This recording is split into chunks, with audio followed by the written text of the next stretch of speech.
Hello and good evening, everybody, and tonight we are going to conquer episode 56 of Album Rant. And yes, we are moving right along, and I am so proud of this channel, and as I've said many times before, it is all about you guys because you all make this possible, and I am very, very thankful. But tonight I am going to dive back into the world of Black Sabbath. And I've talked about them many times on this channel before in various contexts, but I believe this is my third episode actually focusing on an actual Black Sabbath album. And tonight it is going to be their sixth studio release, released in the year 1975, entitled Sabotage. And that is what you see right here. Now, as per usual, just a quick recap of how exactly we ended up where we are. As we know, these guys were a hard rock / heavy metal band, and many consider them to be the original heavy metal band. I think that's debatable, but whatever. And they formed in the late 60s in England, and they were composed of lead vocalist Ozzy Osbourne, lead guitarist Tony Iommi, bassist Geezer Butler, and then drummer Bill Ward. And they went through a variety of names for the band. I know Earth was one of the potential names for the band at one point or another, but they eventually settled on Black Sabbath because they wanted to be scary. And their very first album came out in the year 1970, and it was just simply entitled Black Sabbath by Black Sabbath. And the leadoff track was called Black Sabbath. And this scared the absolute bejesus out of people. Now, again, keep in mind that this was 1970. No one had ever heard anything like this before. And I think the rationale behind it was, well, there's scary movies out there. Why don't we write scary music? And it totally worked. But the debut was amazing. We also had The Wizard, NIB, Wicked World, and Warning. And they followed it up later that year with their sophomore effort, which I have reviewed on this channel, entitled Paranoid. And this propelled them even further into the stratosphere, because we had War Pigs, the title track, Iron Man, Fairies Wear Boots, Planet Caravan, and other songs. And I'm not going to dwell too much on that one because I have reviewed it before, so that's about all I'm going to say. But then the big question was, in 1971, could they continue their success? And the answer is absolutely, because their third album, Master of Reality, was another huge, enormous hit with songs such as Sweet Leaf, After Forever, Children of the Grave, Solitude, and Into the Void. And what's the other one? Lord of this World. And yes, that was another phenomenal album. And it brings us to their fourth album, which was just entitled Black Sabbath Volume 4. And, well, they did it again. They made another classic. They had Wheels of Confusion, Tomorrow's Dream, Snowblind, Supernaut, Under the Sun, Every Day Come and Goes, Cornucopia, Laguna Sunrise, and I absolutely loved Black Sabbath Volume 4. But from what I understand, the touring for that album left them absolutely exhausted. And I can imagine why. It's got to be very, very strenuous. I mean, you're on the road constantly. You're playing night after night after night, and what is probably some very hot weather in many cases, and they were just completely exhausted. But that didn't stop them, because in 1973, they released their fifth album entitled Sabbath Bloody Sabbath, which was another very, very huge hit. Now, for me, out of this classic era, I actually think Sabbath Bloody Sabbath is the weakest. I mean, don't get me wrong, there is some pretty solid songwriting on it, such as the title track, A National Acrobat, Killing Yourself to Live, and the mighty and dark Spiral Architect. But I feel the sound was a little bit softer than what I was accustomed to, and Tony Iommi himself even went as far as to say it wasn't an actual rock album. I think he's being a little too hard on himself, but I wouldn't really go that far, but the fact still remains it was definitely their softest effort to date. And unfortunately, what ended up happening was, I don't know the full story, but their manager by the name of Patrick Meehan had to be fired. And this resulted in a ton of legal disputes. He was suing them left and right, almost to the point where they were almost about to say, what's the point in recording a new album? What's the point in doing another tour? Any money we make is just going to go to the lawsuits. I am so glad that did not deter them, but that was the situation. And so, unfortunately, this was kind of a downtime in the band's career because all the legal trouble was diverting their attention away from what should be their main focus, which was the music. But fortunately, in 1975, they came out swinging, and we got their 6th studio album entitled Sabotage. And from what I understand, the negative feelings the band was feeling at the time really played a role in the sound and the songwriting. Well, I was about to say sound, but it actually did influence the sound as well. This one had a much heavier, raunchier sound than Sabbath Bloody Sabbath. Sabbath Bloody Sabbath was kind of artsy. This very much was not. This was a full-fledged, in-your-face rock album or metal album if you want to go that direction. I know many who do, so let's go ahead and tackle this thing and see what it's all about. Now, first things first, I am not here to defend this cover art.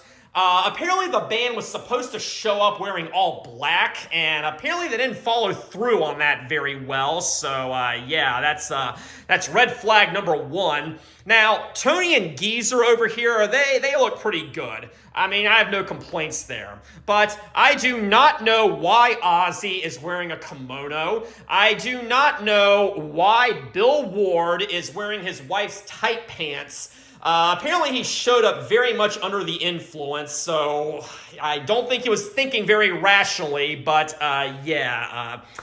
this cover art is kind of a stinker. On the back, I do not want to see these guys' butts. I know what they're doing here. It's the other side of the mirror, but at the same time, no thank you. But here is the track list, and they're not going to leave me with a whole lot of room to work with, but we're just going to do the best we can. But it starts off with side 1, and the first song is called Hole in the Sky. And like I said, the sound on this is so much different than Sabbath Bloody Sabbath. Sabbath Bloody Sabbath was actually the first Black Sabbath album I ever heard, and I was a tad underwhelmed. It was good, but I was underwhelmed. I was expecting more. This totally rectifies my feelings on that, because Hole in the Sky comes out pounding, and it's thunderous, and it's bombastic, and I am just completely blown away the first time that I heard it. The riff is kind of slow, but at the same time, the rhythm kind of has a galloping feel to it, and I may be wrong here, but to me, it reminds me a lot of Immigrant Song by Led Zeppelin. Now, Immigrant Song is a lot faster than this. It's not nearly as dark, but the rhythm reminds me a lot of it, and I really, really love it. But it goes da-na-na-na, da-na-na-na, da-na-na-na, da-na-na-na, and it's just incredible.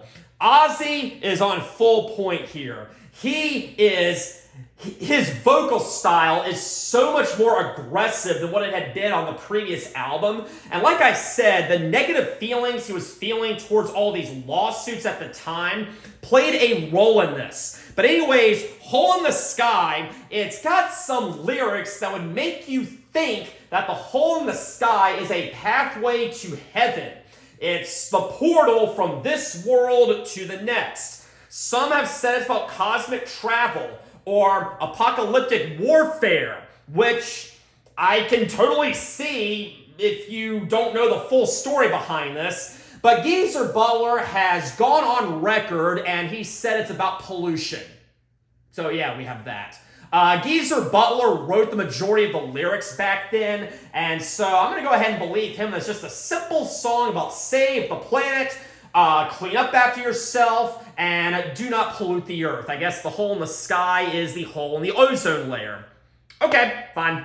But something very interesting about Hole in the Sky, it doesn't have a definite ending to it. I mean, again, we have that very heavy and thunderous riff going on. And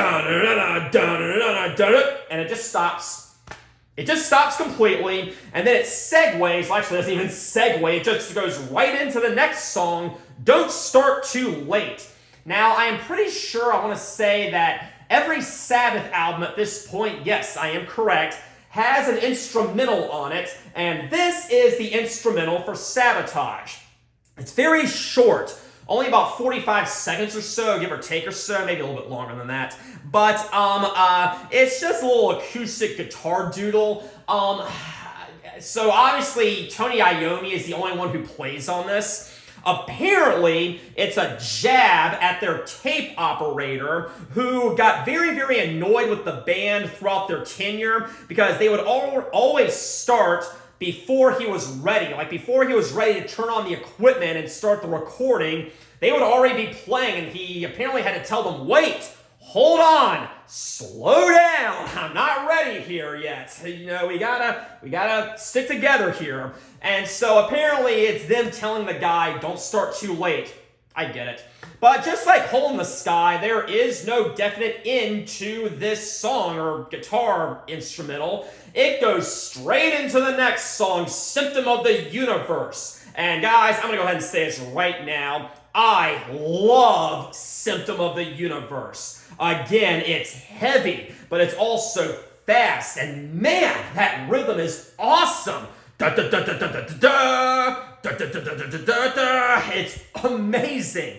And yes, Ozzy comes in and again, his vocal style is just pure aggression. I love it. Take me through the centuries to supersonic years. Electrifying enemy is drowning in his tears. All I have to give you is a love that never dies. A symptom of the universe is written in your eyes. And yeah, it's like I said, I love it. And then it just stops for a bit and gets its bearings, and then it goes straight back into that riff, that really, really fast riff. A lot of people have said that this was the birth of thrash metal. Again, I don't know if I really want to go that far, but if it's not thrash metal, it definitely was an inspiration to thrash metal. Let me back up. My first real introduction to this album was this greatest hits that I bought, which was We Sold Our Soul for Rock and Roll. And the one song which from this album I'm going to get to in a second that was on that compilation was kind of a softer, more experimental song. And so when I first heard this, I did not think that this album was heavy at all. Symptom of the Universe completely debunked that. I was like, this is awesome and I love it. But then we go into the big centerpiece of side one, Megalomania. And this thing is much different from the things that came before it. It is much different from the first three songs. This is doomy. This is definite doom metal. It starts off and it's just insane. It's soft, but it's also very dark and eerie and just crazy. And I just love what Ozzy is doing with his vocals. Like, we've got this epitome of doom going on, and then Ozzy just comes in and goes, I hide myself in the shadows of shame. And again, it's just such a bizarre song. And the chorus, The chorus is very simple. There is not much to these lyrics, but the way he is singing it is just incredible. Why don't you just get out of my life, yeah? Why doesn't everybody leave me alone, yeah? I know I skipped two little stanzas there, but, I didn't want to sing for too long because I'm not very good at it. But my point is this thing is a theater of madness, and I absolutely love it. What is my favorite from side one? Well, Symptom of the Universe and Megalomania are two very worthy contenders. Today, I am going with Megalomania, but that's not to take away from the rest of side one. The rest of side one is incredible, but I'm going with Megalomania. Unfortunately, this album is very, very front-loaded. Side 2 does not quite fare as well as side 1, but it's still incredible. Thrill of It All starts things off very well. Dun-dun-dun-dun, dun-dun-dun. Again, it just comes out with a statement to saying, yes, this is a heavy rocker, and I really, really enjoy it. It starts out again kind of doomy, kind of sludgy, and it's very slow and brooding, and definitely has a very evil sound to it. But it does start picking up towards the end, and we get a pretty fast guitar solo towards the end. But yeah, Thrill of It All, I love it. And I kind of alluded to this earlier, but there is some experimentation on this album, and that's one of the reasons why side 2 is not quite as good as side 1, but it's still pretty memorable nonetheless. But yeah, Super Czar, I don't know how you say that. Super Czar, I don't know. That song that you can see right there, track 6, track 2 from side 2. It is another instrumental, and it's got some, like I said, some new concepts or new it's got a different feel to it than many of the other songs these guys have put out. Now, let me back up. Many of the other albums have featured some very experimental numbers, such as Changes on Volume 4, or Planet Caravan on Paranoid. And this is where Sabotage, like I said, starts to kind of diversify itself. But it even features a choir in the song, and it's kind of creative. It features the English Chamber Choir, and a funny story about this, Ozzy showed up the day they were supposed to record this album, and he walks in, and he sees that the English Chamber Choir is in the studio, and he's like, wait, am I in the wrong place or something? Yeah, it's kind of funny. But no, he was in the right place. But yeah, Super Czar or whatever, it's decent. And this is the song coming up right here that I was talking about earlier that really gave me the wrong impression of Sabotage. It's Am I Going Insane Radio. No, the radio does not mean that this is some kind of radio edit. That is part of the song. Radio is apparently slang for mental. Okay, I have never heard that before until I picked up this album, but whatever. But yeah, this actually kind of sounds like synth pop, and like I said, the first time I heard it on that Greatest Hits, I was like, this is Black Sabbath? What the heck? But, the song itself isn't really that bad. It's kind of simplistic. The chorus is just, tell me, people, am I going insane? And always as a kid, I was like, yes, for writing this song, you are going insane. But, again, I like that they're trying something different. I like that they're trying to branch out a bit, but in my opinion, it didn't really work so well. But it does kind of, ends pretty well. It's got this very demonic laugh that kind of fades out, like, ha ha ha ha ha ha ha ha ha ha. But as that laugh fades out, another sound, I'm not going to call it a laugh, is fading in. It's going, rah, rah, rah, and then it all culminates in the writ, which, much like megalomania, is a reflection, it's a metaphor for the legal troubles that they were going through at the time. And it starts out very, very slow, but again, what was very apparent on side one, that very aggressive, very, very metallic and doomy feel, it's back, everybody, on the writ, and it's pretty incredible. It goes from section to section when all these sections sound very, very similar. I don't quite know the lyrics here, so I'm not going to attempt to sing it. I know you're probably thanking me for that.